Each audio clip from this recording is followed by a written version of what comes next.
नमः शिवाय। श्री रुद्र संहिता खंड 3 41वां अध्याय मंडप वर्णन व देवताओं का भय। ब्रह्मा जी बोले, हे मुनि श्रेष्ठ नारद, तुम भी भगवान शिव की बारात में सहर्ष शामिल हुए थे। भगवान शिव ने श्री हरि विष्णु से सलाह करके सबसे पहले तुमको हिमालय के पास भेजा। वहाँ पहुंचकर तुमने विश्वकर्मा के बनाए दिव्य और अनोखे मंडप को देखा तो बहुत आश्चर्यचकित रह गए। विश्वकर्मा द्वारा बनाई गई विष्णु, ब्रह्मा, समस्त देवताओं की मूर्तियों को देखकर यह कह पाना कठिन था कि ये असली हैं या नकली। वहाँ रत्नों से जड़े हुए लाखों कलश रखे थे। बड़े बड़े केलों के खम्भों से मंडप सजा हुआ था।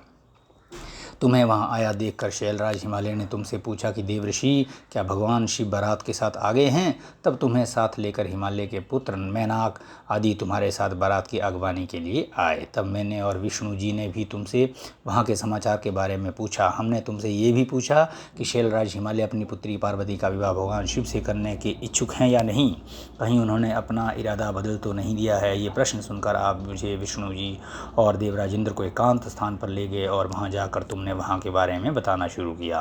तुमने कहा कि हे देवताओं, शैलराज हिमालय ने शिल्पी विश्वकर्मा से एक ऐसे मंडप की रचना करवाई है जिसमें आप सब देवताओं के जीते जागते चित्रण लगे हुए हैं।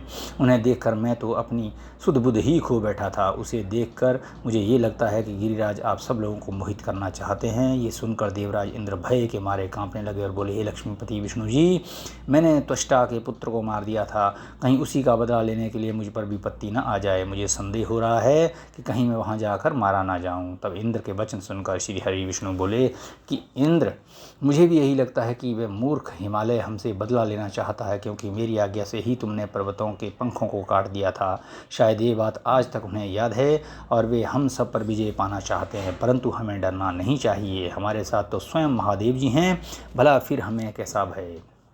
हमें इस प्रकार गुप्त चुप बातें करते देखकर भगवान शिव ने लौकिक गति से हमसे बात की और पूछा, हे देवताओं, क्या बात है? मुझे स्पष्ट बता दो। शैलराज हिमालय मुझसे अपनी पुत्री पार्वती का विवाह करना चाहते हैं या नहीं?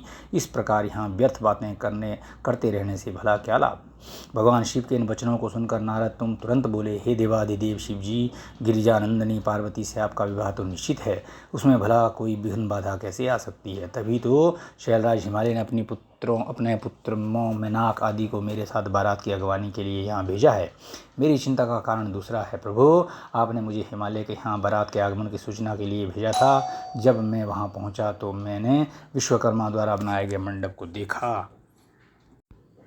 शैलराज हिमालय ने देवताओं को मोहित करने के लिए एक अद्भुत और दिव्य मंडप की रचना कराई है। आपको ये जानकर आश्चर्य होगा कि वे सब इतने जीवंत हैं कि कोई भी उन्हें देखकर मोहित हुए बगैर नहीं रह सकता।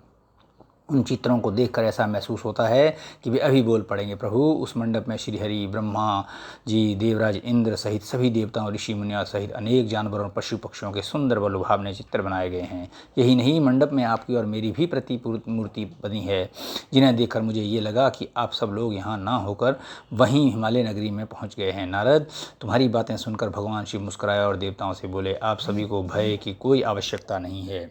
शैलराज हिमालय अपनी पुत्री पार्वती हमें समर्पित कर रहे हैं, इसलिए उनकी माया हमारा क्या बिगाड़ सकती है। आप अपने भय को त्याग कर हिमालय नगरी की ओर प्रस्थान कीजिए।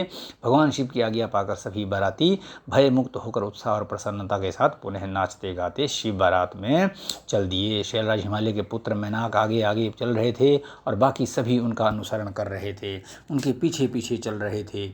इस प्रकार बारात हिमालयपुरी जा पहुंची।